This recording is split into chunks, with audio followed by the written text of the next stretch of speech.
Hello दोस्तों, स्वागत है आपका हमारी इस यूट्यूब चैनल में। आज मैं आपको व्याकरण के अंतर्गत टेंस बताने वाला हूं। जी हाँ दोस्तों, व्याकरण के अंतर्गत टेंस बताने वाला हूं। सबसे पहले आपको कहना चाहूँगा कि अगर आप हमारे इस चैनल पे नए हैं तो चैनल को सब्सक्राइब करें और बेल आइकन दबाना ना भूलें, क्योंकि हमारे द्वारा कोई भी वीडियो अपलोड करें सबसे पहले नोटिफिकेशन आप तक पहुँचते रहे।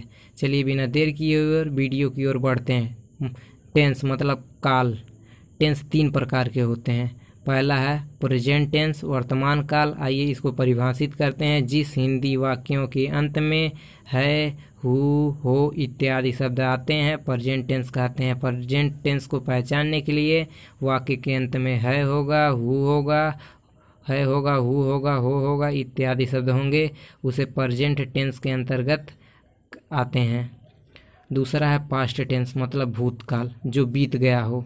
इसको परिभाषित करते हैं। जिस हिंदी वाक्यों के अंत में या, ए, ई, ता, ते, ती इत्यादि शब्द आते हैं पास्ट टेंस मतलब भूतकाल कहते हैं। वाक्य को पहचानने के लिए भूतकाल का या होगा अंत में, ए होगे, ई होगे, या ता होगा, ती होगे, ते होंगे इत्यादि शब्द होंगे। और तीसरा है फ्यूचर टेंस। फ्यूचर टेंस मतलब भविष्य काल। इसको परिभाषित करते हैं। जिस हिंदी वाक्य के अंत में गा, गे, गी आते हैं उसे फ्यूचर टेंस कहते हैं, मतलब भविष्य काल फ्यूचर टेंस कहते हैं। वाक्य को पहचानने के लिए वाक्य के अंत में गा होगा, गे हो गए, गी हो गए आए तो उसे फ्यूचर टेंस कहते हैं। जी हाँ दोस्तों, तीन टेंस होते हैं, present tense, future tense, past tense. तीन टेंस होते हैं। हर टेंस का चार चार होता है। आइए बताते हैं कौन कौन से होते हैं। जैसे कि प्रेजेंट टेंस में पहला हो गया present tense, present indefinite tense. दूसरा हो गया प्रेजेंट कंटीन्यूअस टेंस। तीसरा प्रेजेंट परफेक्ट टेंस। चौथा प्रेजेंट परफेक्ट कंटीन्यूअस टेंस। जी हाँ दोस्तों, आइए हम इस पहले प्रेजेंट इंडेफिनिट टेंस को पढ़ते हैं। पहले प्रेजेंट इंडेफिनिट को पढ़ते हैं, उसके बाद पास्ट इंडेफिनिट को पढ़ेंगे, उसके बाद फ्यूचर इंडेफिनिट को पढ़ेंगे। ऐसे ही हम पढ़ते रहेंगे, आगे बढ़ते रहेंगे। जैसे कि दोस्तों हर टेंस का प्रेजेंट और पास्ट और फ्यूचर का चार चार होता है।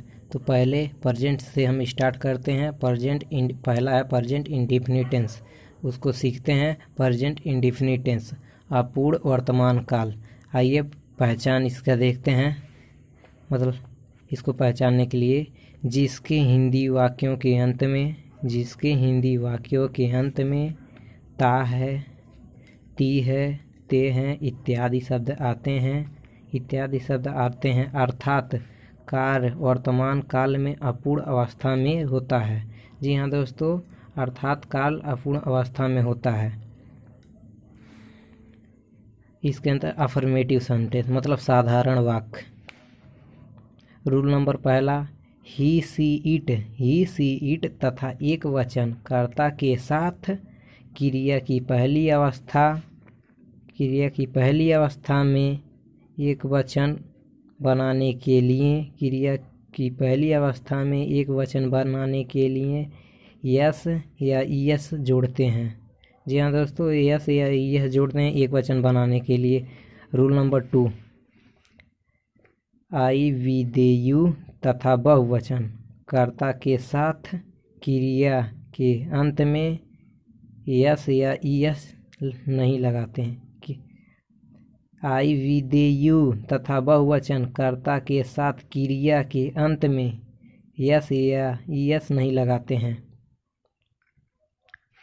रूल नंबर 3, जिन क्रिया के अंत में ओ एक्स, एक्स, सी एच इत्यादि शब्द आए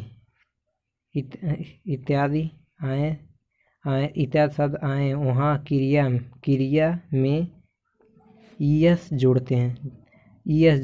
अन्य सभी में यस जोड़ते हैं। जी हाँ दोस्तों, जहाँ पे ओ एक्स, सी एच दिखाई देगा वहाँ पर हम यस जोड़ते हैं, अन्य सभी जगह पे यस जोड़ते हैं। रूल नंबर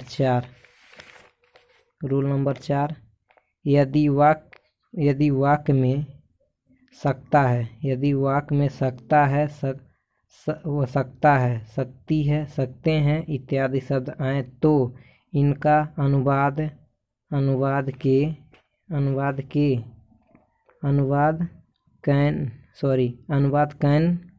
कैन के साथ क्रिया की पहली अवस्था लगाकर बनाते हैं। इसमें क्रिया के अंत में यस या ईएस नहीं जोड़ते हैं। जी हाँ दोस्तों, रूल नंबर 4 है, यदि वाक्य में सकता है, सकती है, सकते हैं इत्यादि शब्द आए तो इनका अनुवाद कैन कैन के साथ क्रिया की पहली अवस्था लगाकर बनाते हैं। इसमें क्रिया के अंत में यस या यस नहीं लगाते या जोड़ते हैं। आइए आगे बढ़ते हैं। आइए एग्जाम्पल देखते हैं, उदाहरण। जैसे कि धोबी कपड़ा धोता है, वाशरमैन वाश मतलब ईएस लगा है, क्लोथ्स। धोबी कपड़ा धोता, वाशरमैन वाश क्लोथ्स। धोबी तालाब में कपड़े धोता है, washerman wash cloth in the pound. जी हाँ दोस्तों, washerman wash cloth in the pound. और तीसरा देखते हैं एग्जाम्पल। धोबी अपने पत्नी के साथ तालाब में गंदे कपड़े धोता है, वाशरमैन वाश डर्टी मतलब गंदा cloth in the pound his with wife.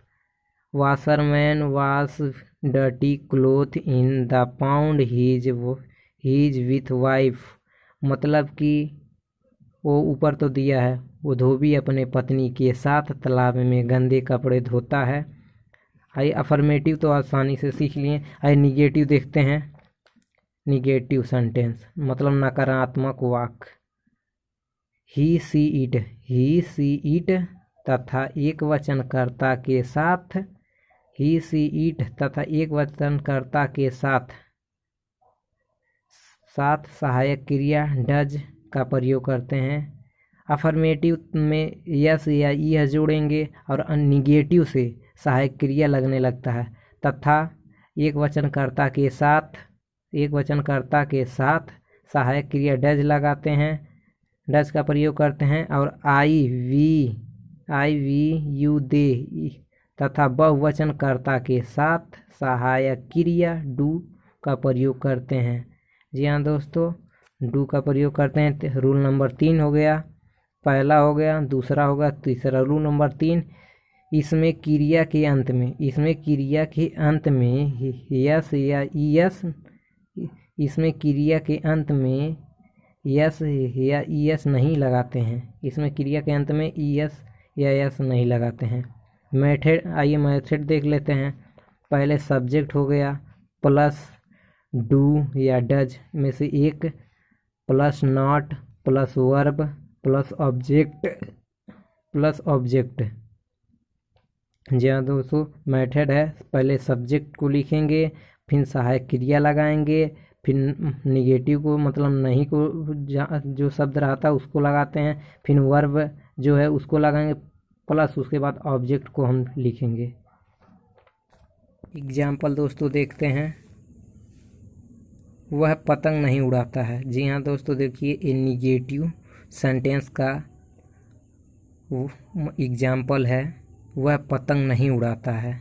ही माने वह, ही सी इट के साथ मैंने बताया है कि सहायक क्रिया डज लगाएंगे। ही हो गया, वो सब्जेक्ट हो गया, सब्जेक्ट को लिख दिए। डज, डू या डज में से एक मतलब ही है तो डज लगेगा, और उसके बाद नहीं के लिए नॉट लग जाएगा। फ्लाई माने उड़ाना होता, काइट माने पतंग। He does not fly kite, he does not fly kite, वह पतंग नहीं उड़ाता है, वह पतंग नहीं उड़ाता है। और दूसरा है हम आम नहीं खाते हैं, हम आम नहीं खाते हैं।